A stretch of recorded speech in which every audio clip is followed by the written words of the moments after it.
Good evening. Richard Ross is off tonight.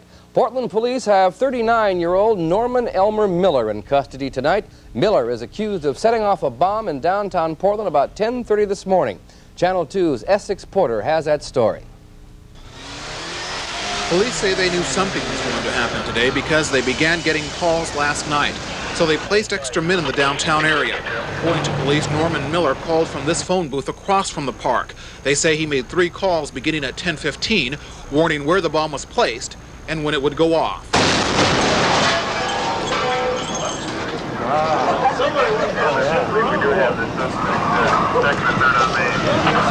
All right, stay back. There's liable to be another one. No one was hurt in the blast, though a toilet house in the square was heavily damaged. Miller was arrested just before the explosion. Police say the caller's demands for property tax reform are similar to those made by a man claiming responsibility for the bombing of the Shell Oil Company offices last month.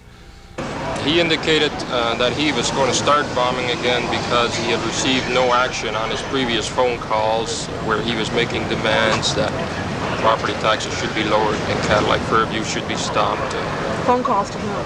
To various news stations and various individuals on the police department. Employees were forced to leave the nearby Multnomah County Courthouse when police believed there was a bomb threat for the 7th floor of that building. No bomb was found. Afterwards, police believe it may have been a mistake.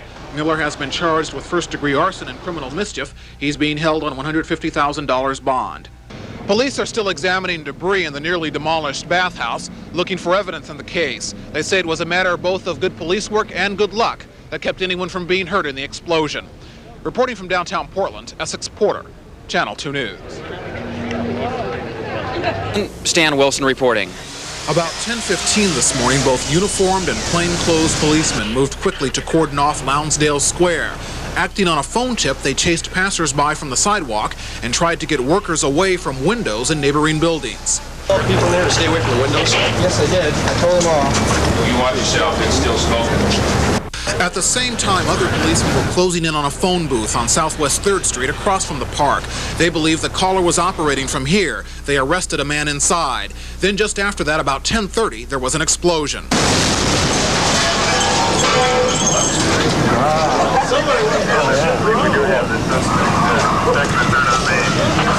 All right, stay back. There's liable to be another one.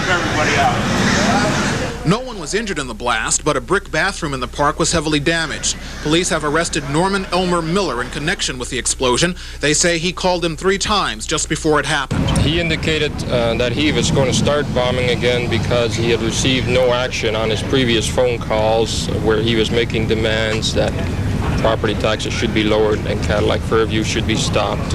Phone calls to whom? To various news stations and various individuals on the police department.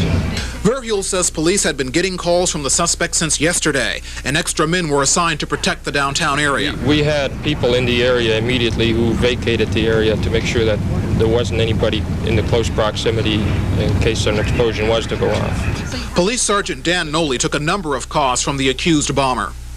The guy has a very unique delivery. When he talks to you on the phone, his voice is pretty easily recognizable, and the calls were very specific. He had certain specific demands that he wanted, and most of them to do with local tax measures.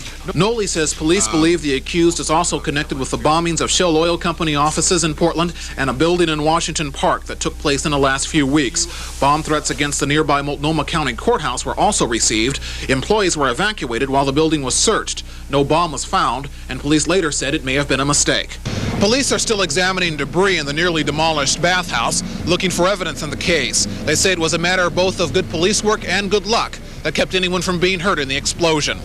Reporting from downtown Portland, Essex Porter, Channel 2 News.